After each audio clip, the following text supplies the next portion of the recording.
Le talk show du Patinet, épisode 10. Au plan de match aujourd'hui, comme promis la semaine passée, un petit review des games de dimanche et lundi, ainsi que mon preview de la game de jeudi. Donc, c'est parti mon kiki. Donc, on va commencer par la première game, Bucks contre Falcons. Parti très tôt. Bijan Robinson qui fait un TD à la première drive. D'ailleurs, c'est pas mal le seul jeu qui a fait intéressant de cette partie, malheureusement. Baker Mayfield, ça reste Baker Mayfield. Je pense qu'il fait sa job comme il faut, ou même supérieur à comme il faut. Surprise de ce match-là, je pense que c'est clairement avec Egbuka. Je m'attendais pas à ce que première game il fasse 2 TD. Sur 4 catchs en plus. Fait que 50% de ses catchs c'est des TD, c'est quand même assez incroyable pour un rookie de s'établir comme ça. Je pense qu'on savait tous que ça allait être un bon receveur, mais pas dès la première game. J'ai aucune idée ce que les Bucks vont faire avec Godwin quand il va revenir, mais j'espère que ça va pas affecter les touches de Egbuka. Parce que si l'année commence comme ça, je peux juste voir une trajectoire ascendante, puis je peux pas croire que quand Godwin va revenir, on va complètement lui canceller les touches qu'on lui a donnés depuis le début de l'année. Deux bonnes défenses, comme dans l'habitude depuis les 5 dernières années. Les Bucks, tu peux pas courir sur les Bucks. T'as Vita Vea dans le milieu, tu peux absolument rien faire contre ce monstre-là. C'est un mastodonte. C'est probablement l'être humain le plus gros que j'ai vu de ma vie. Si Bijan n'est pas capable de courir, pas grand monde est capable de courir, c'est pas trop compliqué. Puis même Allegier, il n'a même pas été capable.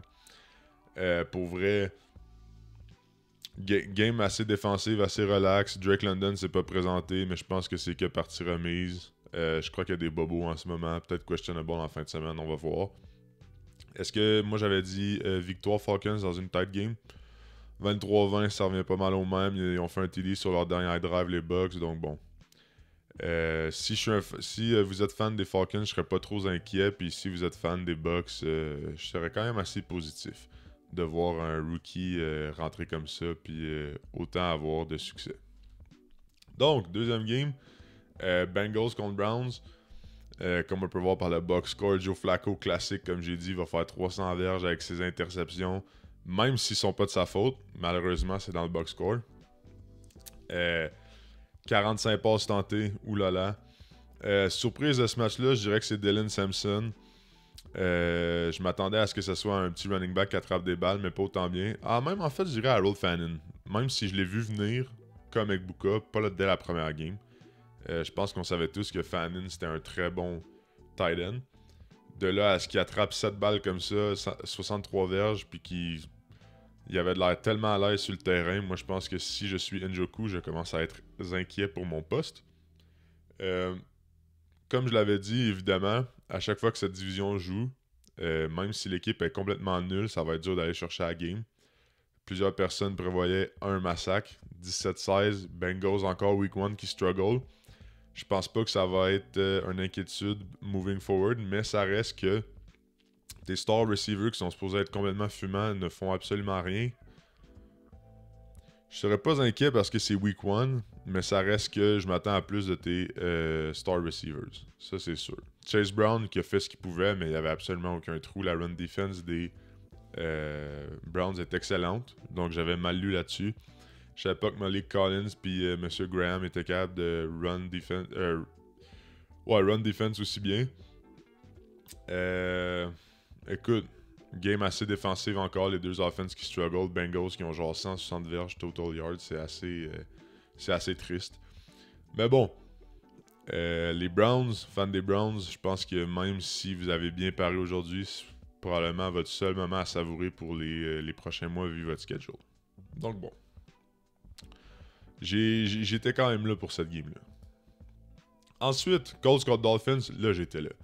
En plus de ma take de Danny Dimes que j'avais dit qu'il allait les lead en playoff, avant même qu'il gagne le poste de starter, pas mauvais quand même, comme on peut dire.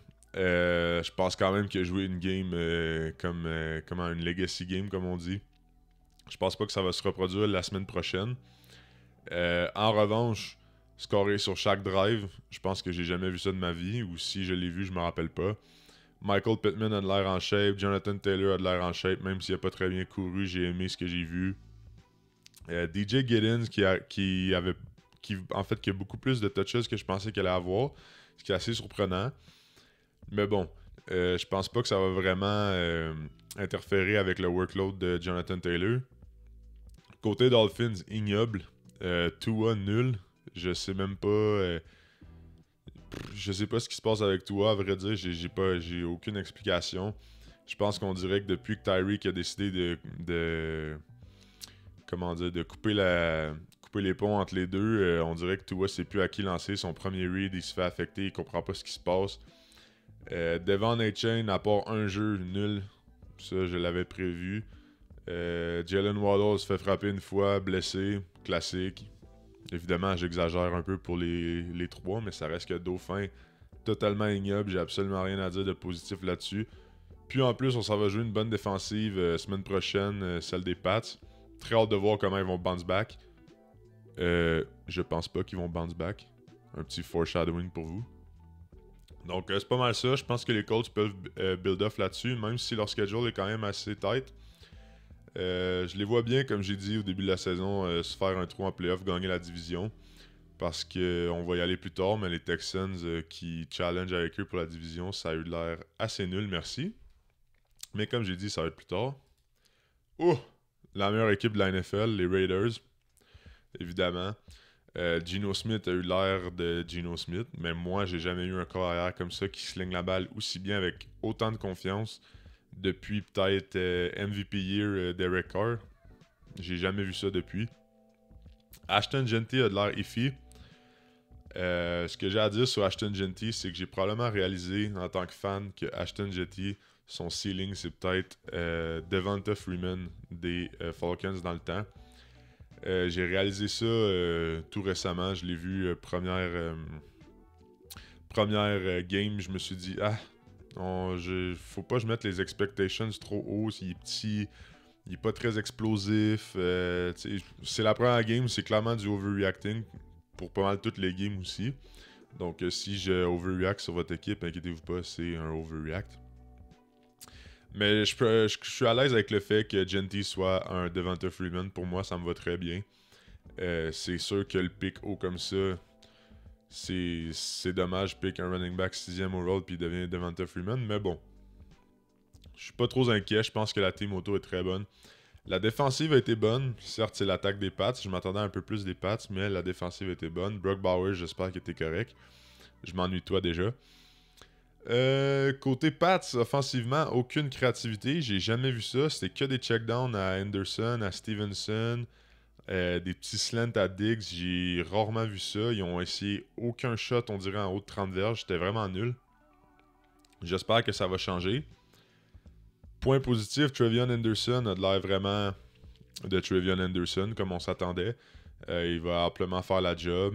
En plus, avec la game que Ramondre a eu avec une moyenne de 2.1 yards per carry, ce qui est complètement dégueulasse. Je pense que, comme j'avais dit dernière vidéo, week 4-5, il va starter, ce sera même plus un problème. Keyshawn Boutte qui commence à revenir à sa forme à LSU. Ce qu'on aime voir. Oui, il a fait des erreurs, mais maintenant il est payé pour. Et puis, on lui souhaite que du succès. Diggs, classique Diggs. Je pense qu'il manque un peu de chimie avec Drake May, mais ça va revenir. Si je suis fan des Pats, je m'inquiète pas parce que la défense est quand même très bonne. J'ai trouvé, en tout cas, ça joue bien. Ça reste que le schedule est très facile. Je pense que c'est genre le 3e schedule le plus facile de la ligue. Donc bon. Si vous êtes fan des Pats, je m'inquiéterai pas trop. Mais ça reste qu'offensivement, je m'attends à beaucoup plus. Je peux pas croire que ça va être ça toute l'année, que c'est vraiment désastreux pour vrai. Il n'y avait aucune créativité. Bref. Cards contre Saints, la game que j'ai probablement regardé le moins parce que j'en ai rien à foutre des Saints. Ils ont quand même donné un challenge. Ça a l'air que le Ralbinos est venu pour jouer un peu. Donc tant mieux. Kamara TD as usual, rien de nouveau ici. Je regarde ça. Juwan Johnson, c'est ton leading receiver, c'est assez terrible. En plus, qu'il aurait dû. Ben, certes, c'est difficile d'être receveur dans la NFL, mais je pense qu'il aurait dû attraper la dernière balle, la dernière drive pour au moins aller en OT. Malheureusement, il l'a échappé. Mais bon, je peux pas lui en vouloir, il a eu une bonne game. C'est rare que Spencer Rattler la mette direct en the money, donc c'est dommage que ça soit pas été un TD, mais bon, c'est la vie. Côté Cards, Kyler Murray, as usual, accurate quand il faut, prend des bad sacks, des décisions un peu bizarres d'un fois, mais On dirait que je pense que c'est la version de Kyler Murray, elle prendra jamais vraiment, donc faut vivre avec. James Conner qui a très mal couru, Trey Benson qui avait dit qu'elle allait lui donner plus de touches, en a eu beaucoup plus. En revanche, t'enlèves sa longue course, ça a été aussi laborieux, mais bon, il y a eu la longue course, je peux pas lui enlever ça.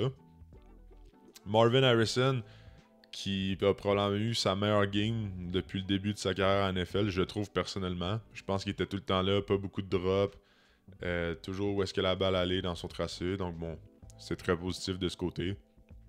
Puis Tre'Quan McBride, évidemment, as usual, va faire les plays pour aller chercher les first downs. Donc, côté Saints, si vous êtes fan des Saints, ben, abandonnez tout de suite. Attendez au draft. Encerclez la date du draft, je pense que c'est votre Super Bowl.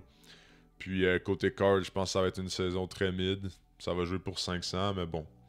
C'est déjà mieux qu'être dans la cave. Et puis, en fait, non, t'as un bon draft pick. Je sais pas. Je sais pas ce qui est mieux. Parce qu'être dans le plein milieu comme ça, jamais faire les playoffs, c'est jamais une bonne situation. T'as pas un bon draft pick, mais tu te fais sortir en first round. En tout cas, on s'attend pas à grand chose de la part des Cards, je dirais, cette année. Prochaine game. La game de la fin de semaine que je crois. Ah non. Non. La game du slate de dimanche de 1h. On va y aller comme ça parce que j'ai oublié qu'il y avait eu Ravens-Bills la soirée même. Je m'attendais zéro à ça. J'avais prédit un match défensif avec un TD des Jets dans le champ complètement. Justin Fields, par contre, m'a rendu heureux. Je voulais qu'il performe direct en rentrant. Il le fait. Et il m'a démontré que la connexion à Garrett Wilson d'Ohio State existe encore. Ce que je voulais. Je suis vraiment content d'avoir vu ça. Je pense que les Jets peuvent bien s'en sortir avec la défense qu'ils ont. Là, je sais qu'ils ont accordé 34 points, mais ça reste qu'ils ont quand même une bonne défensive. C'est peut-être un off-day. Breece Hall a démontré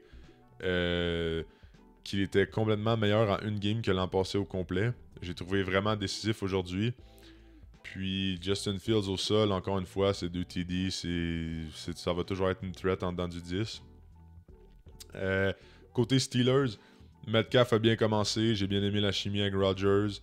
Côté running back, par contre, j'ai aucune idée qu'est-ce qui va se passer. Je pense que ça peut être un problème pour le futur. Je pense pas que tu peux rely sur Aaron Rodgers à lancer à chaque fois que vous avez des downs dans le fond. Parce que le jeu au sol ne marche pas. Je crois qu'il est rendu trop vieux pour ça. Je crois qu'il doit être appuyé par un bon jeu au sol. Ce qui n'a pas été le cas contre les Jets. Mais en même temps, courir sur Quinnen Williams, ça a toujours été un problème depuis quelques années. Donc bon.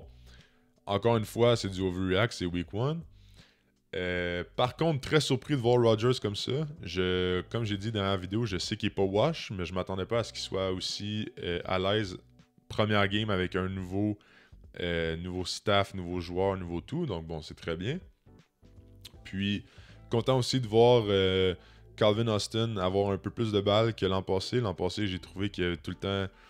Il était tout le temps à la bonne place, tout le temps le bon speed, tout le temps le bon tracé, mais il se faisait lancer des balles de merde. Donc là, c'est vraiment le fun de le voir avec un corps arrière qui est capable d'y mettre la balle dans le bucket. Il y a même un TD, donc tant mieux. L'utilisation de Caleb Johnson, j'ai aucune idée qu'est-ce qui se passe ici. C'est Kenneth Gainwell qui a eu le plus de touches first half. Pour ceux qui me connaissent, j'ai une petite relation avec Kenneth Walker. J'ai déjà joué à Warzone avec, j'allais en ami Warzone. Bref, il streamait sur Twitch, j'ai réussi à le trouver. J'adore le gars.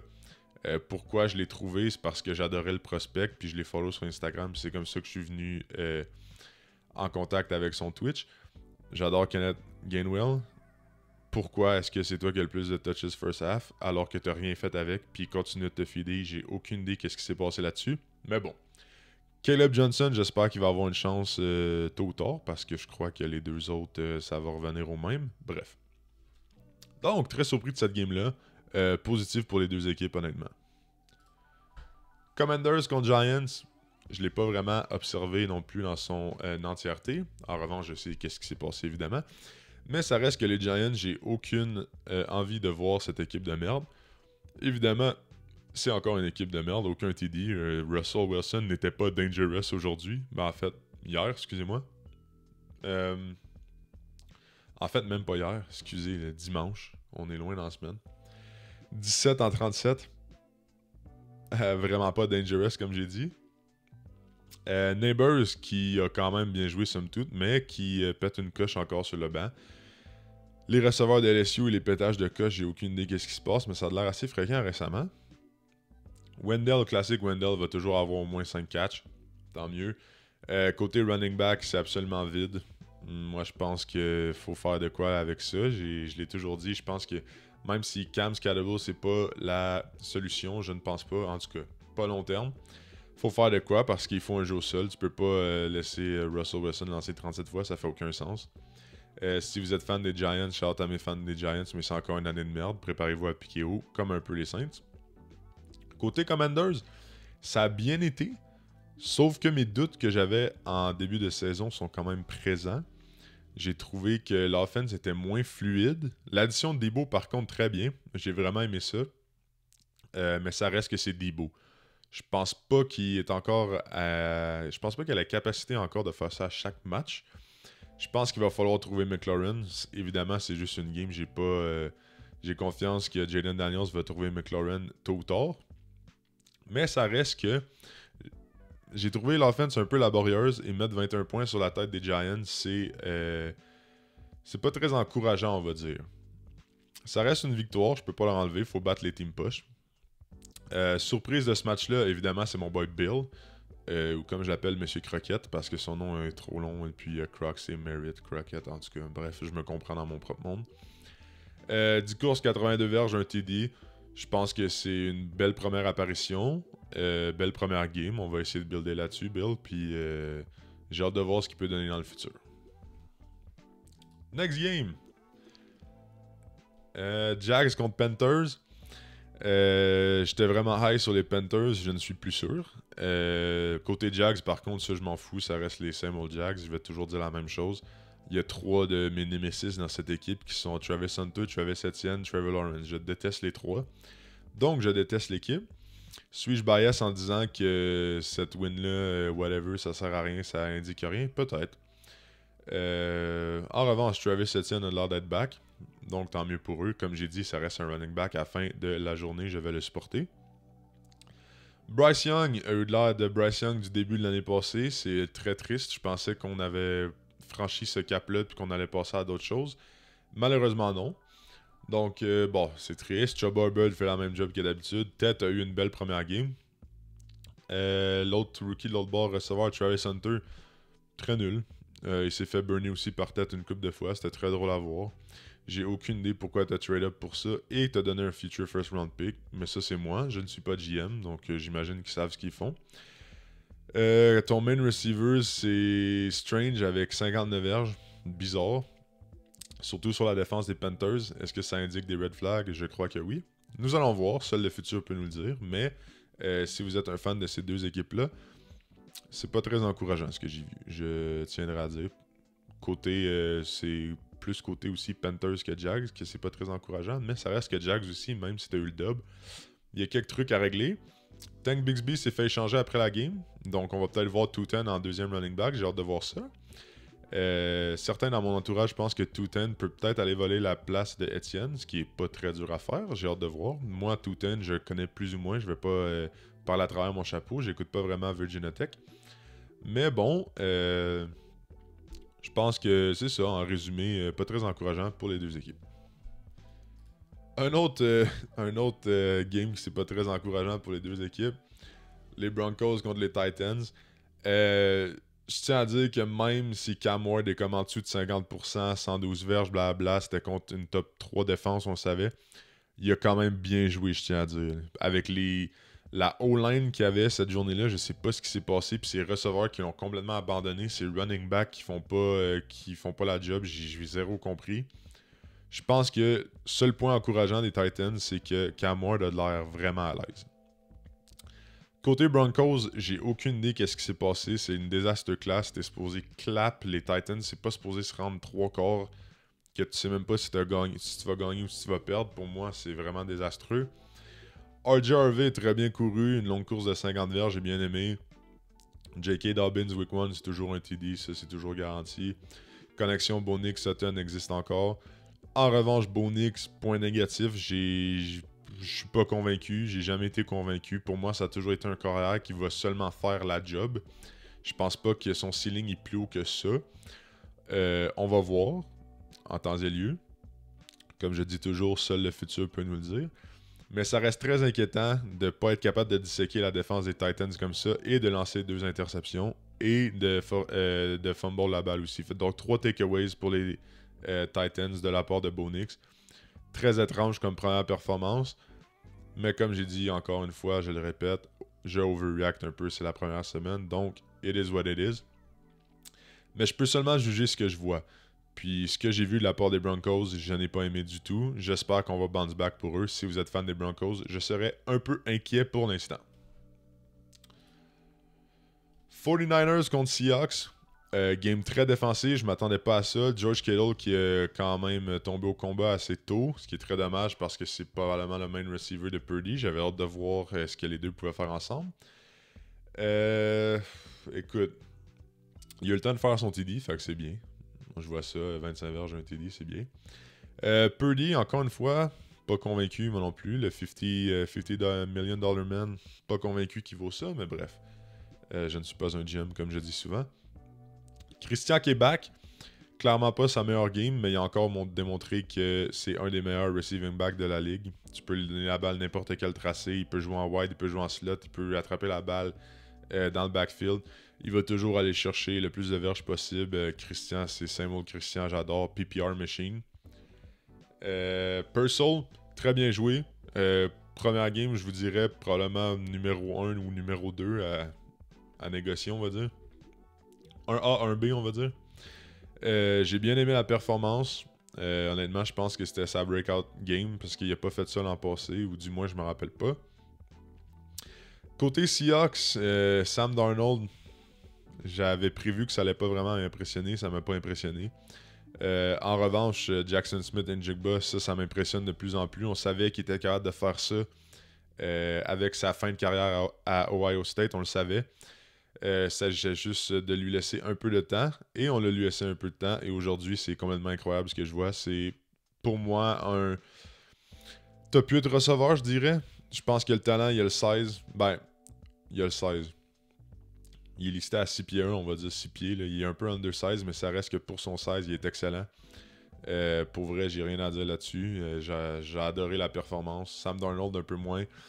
Kenneth Walker qui joue comme 35% des snaps. Je sais pas ce qui se passe ici. Pour moi, c'était un athlète, je dirais pas générationnel, mais quand même au-dessus au-dessus de la moyenne au collège à Michigan State. Je sais pas ce qui s'est passé. C'est les blessures, oui, mais moi, dans ma tête, il est nettement supérieur à Charbonnet. Charbonnet, écoute, ULTD a fait la job. Je pense que ça a été dur pour les Seahawks de courir tout court. Mais je peux pas voir un monde où Charbonnet surpasse Kenneth Walker si on donne les mêmes opportunités cette année. Je peux pas croire à ça. Honnêtement, je suis contre. On a vu Milroe aussi, un petit package de jeux. Bah, c'est cute et tout, mais si c'était de moi, puis les Seahawks, on est nul week 8, je ferais starter Milroe un peu pour mettre du piquant dans la fin de l'année. Donc bon. Fan des Seahawks, je serais inquiet. Fan des 49ers aussi. Même si c'est une victoire contre les Seahawks, t'as Kittle qui tombe au combat, t'as Purdy qui jouera pas, ça va être Mac Jones dimanche. Ça regarde pas bien, disons. Ensuite, Packers contre Lions, qui était pour moi la game à regarder. Je voulais voir si les Lions étaient capables de bounce back la fin de l'an passé. J'ai eu ma réponse non. Avec le nouveau staff de coach et tout ça, ça n'a pas cliqué first game. Évidemment, quand je dis j'ai eu ma réponse non, c'est du overreaction. Comme j'ai dit plusieurs fois, faut pas prendre tout faut pas prendre tout ce que je dis pour du cash. Ça reste que c'était vraiment peu inspirant. Ton seul TD, c'est Tesla en fin de game, garbage time, one and catch incroyable. Je tiens à dire, en revanche, c'est vraiment beau. Mais sinon, tu n'as scoré aucun TD, c'est Packers, sur la défense des Packers. Et je voulais voir aussi, est-ce que les Packers, si Parsons joue, est-ce qu'il peut avoir un impact? Et est-ce que les Packers sont où je pense que les Packers sont? Et la réponse là-dessus, ça a été oui. Complètement dominant en défense, complètement dominant en offense. J'ai rien à dire là-dessus. Je pense que les Packers vont être scary cette année. Et comme je l'ai dit, même avant le trade de Micah Parsons, je crois qu'ils vont gagner la division. Et je crois qu'ils vont avoir le home field advantage rendu en playoff. Donc, si je suis un fan des Lions, évidemment que je suis inquiet. Si je suis un fan des Packers, ma vie en ce moment, elle est parfaite. La game la plus boring la fin de semaine, et j'aurais pas prédit ça avant que ça commence. Rams 14, Texans 9, excusez. Même pas un TD, 3 field goals. C'est très dommage. CJ Stroud, j'avais espoir qu'il revienne à sa forme de rookie. Pas revenu à sa forme de rookie, en tout cas jusqu'à maintenant. Ça commence à être inquiétant. Ça fait quand même, on va dire, 18 games qui a de l'air un peu so-so, qu'on sait pas à quoi s'attendre la journée même. Le jeu au sol de Nick Chubb a quand même bien fonctionné, mais tu pouvais pas courir toute la game parce que tu étais tout le temps from behind. Fac, on n'a pas vu le plein potentiel de Nick Chubb. Ce que j'ai hâte de voir dans le futur, jusqu'à temps que Joe Mixon revienne. Je sais pas quand il revient et s'il revient. Ton leading receiver, c'est Jaden Higgins, qui est un rookie.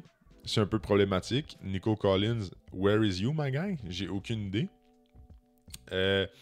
Évidemment que si vous êtes un fan des Texans, je serais très inquiet pour vous parce que c'est vraiment une désastre classe de performance. Et c'est pas mal à ça que ça ressemblait la fin de l'année passée aussi. Donc, je commence vraiment à me poser des questions sur les Texans. L'offense, la défense toujours là. C'est l'offense. Et là, je peux bien comprendre que, bon, Tank Dale est out pour l'année. T'as perdu Stephon Diggs, blabla. Faut que tu relies sur des rookies, qui je peux comprendre. Mais t'as quand même Dalton Schultz à qui tu peux donner la balle. En tout cas, c'est quand même venu proche de la victoire, mais ça reste que c'est vraiment peu inspirant comme résultat. Côté Rams, écoute, job is done, I guess, mais ça reste que t'as fait toutes les drives, t'as fait ce qu'il fallait pour te rendre dans le red zone, t'as jamais été capable de concrétiser ou presque. La connexion, en revanche, entre Stafford et Puka, elle est où je voulais qu'elle soit. Très, très, très cochon comme connexion. Je pense que c'est peut-être la meilleure dans le monde du football en ce moment. Chaque fois que Puka est en santé, puis que Stafford il lance la balle, c'est minimum 10 catchs, c'est minimum 100 verges tout le temps. Ça a l'air tellement facile. Les deux, on dirait qu'ils sont sur le même wavelength, c'est vraiment incroyable. Je serais quand même inquiet si je suis un fan des Rams, parce que pour moi, avec l'offense que tu as, ça devrait être mieux que 14 points. Je sais que c'était quand même une défense assez coriace, mais ça reste que 14 points, ça le fait pas. En revanche, la défense des Rams, les Rams draftent tellement bien, j'ai rien à dire sur cette défense-là de négatif. C'est incroyable comment ça joue pour vrai. Les DB, les safety, les backers, les DN, les DT, c'est incroyable. Tout le monde est sur la même longueur d'onde. Tout le monde ball. Et tout le monde est un draft pick développé par les Rams. C'est vraiment incroyable comme école défensive. Pour vrai, j'ai rien à dire là-dessus. Shout out à eux. J'adore des défenses comme ça. Et puis, Sunday Night Football, probablement la game la plus whack que j'ai vue depuis les 5 dernières années. Depuis Chief Bills en playoff avec le shootout à la fin. Puis finalement, c'est-tu Kelsey qui a attrapé la balle pour faire le field goal. Ils sont allés en OT. En tout cas, vraiment, game bizarre, là. Les Ravens qui dominent, Derrick Henry qui est un monstre, mais vraiment on sait que c'est un monstre, mais cette game-là, moi il y a de quoi dans la NFL qui est toujours assuré pour moi, c'est quand je vois Lamar Jackson faire un pitch à Derrick Henry, on dirait qu'il se craint, qu'il fait comme un demi-cercle d'accélération, puis bam, il rentre dans le trou, puis il arrête pas, là. Le trou, on dirait qu'il se fait devant lui pour le fun, puis ça finit avec un stiff arm à chaque fois, c'est incroyable à voir. Domination complète des Ravens. À 41-25, j'étais sûr que la game était finie. Je commençais à penser à aller me coucher. Finalement, les Bills reviennent. Je me dis, bon, trop peu, trop tard, whatever. On va voir ce que les Ravens sont capables de faire. Et puis là, j'ai eu un flashback. J'ai aucune théorie pour backer ça, mais j'ai beaucoup de souvenirs dans comme 3 dernières années que les Ravens sont absolument nuls pour garder un lead et qu'ils ont choqué plusieurs fois. Une autre fois aussi, si je me trompe pas, contre les Bills en saison régulière. Bref. Donc j'y ai pensé, mais je me suis dit, ben non, c'est impossible, blabla. Bam! Derrick Henry fumble la balle. Quelle drôle d'histoire. À partir de ce moment-là, je savais que c'était terminé. Même si le score était de, je me rappelle pas, c'était 40-32, quelque chose du genre. Je savais que c'était terminé, c'est écrit dans le ciel. Quand il arrive des trucs de même, c'est sûr que ça arrive. Évidemment, ils font un TD. Manquent le 2 points, je pense. Reviennent, font un field goal, gagnent la game. Bref. Josh Allen, mon opinion sur les Bills n'a pas changé. Les Bills vont être bons tant aussi longtemps que Josh Allen fait des trucs miraculeux. Les journées qui ne vont pas être miraculeux, les Bills vont être mauvais. Ça, je pense que c'est un fait qu'il faut commencer à s'habituer. Genre, je vois ici James Cook, on voit ensemble le box score. C'est 13 carries, 44 verges, 1 TD. Moyenne de 3.4. Nul. Son TD est venu comment? sur un pass interference à la ligne de 1, se sont téléportés à la ligne de 1, il a juste rentré dans une zone. OK. Ensuite, on voit James Cook, 58 verges par la passe. Chiche, OK, pas pire, man, 5 catch, nice. Son longest, c'est 51. Ça veut dire que s'il n'y avait pas son longest catch de 51, c'était genre 4 passes pour 7 verges. C'est quoi ça? C'était une des games les plus bizarres que j'ai vues de ma vie. Ils méritaient aucunement ce qui s'est passé, les Bills, mais ils l'ont eu à cause de Josh Allen. D'ailleurs, j'enlève pas à James Cook ce qu'il a fait par son jeu de 51 verges par la passe. C'était très beau. Mais ça reste, c'est juste pour vous prouver que si Josh Allen n'est pas inclus dans le play, il se passe rien. Là. Puis je vise James Cook en particulier parce que c'est genre la deuxième star derrière Josh Allen. Puis pour moi, James Cook, c'est pas une star, c'est un running back average. Les receveurs, je vois ici Coleman, 8 catch, 112 verges. Je leur souhaite aux Bills que ce soit sa breakout game puis que ce soit désormais le numéro 1 parce que sinon, il n'y a rien. Khalil Shakir, j'aime bien, mais t'es pas un numéro 1 dans n'importe quel autre team. Il faut de quoi pour entourer Josh Allen. Puis la défensive, elle a accordé 40 points, mais la défensive est dégueulasse. Là. Comme je l'ai dit la semaine passée, il n'y a aucun débit. T'as aucune pression sur le carrière, sauf Ed Oliver, on dirait, puis Greg Rousseau. T'as rien d'autre. Je comprends pas cette équipe, comment elle marche.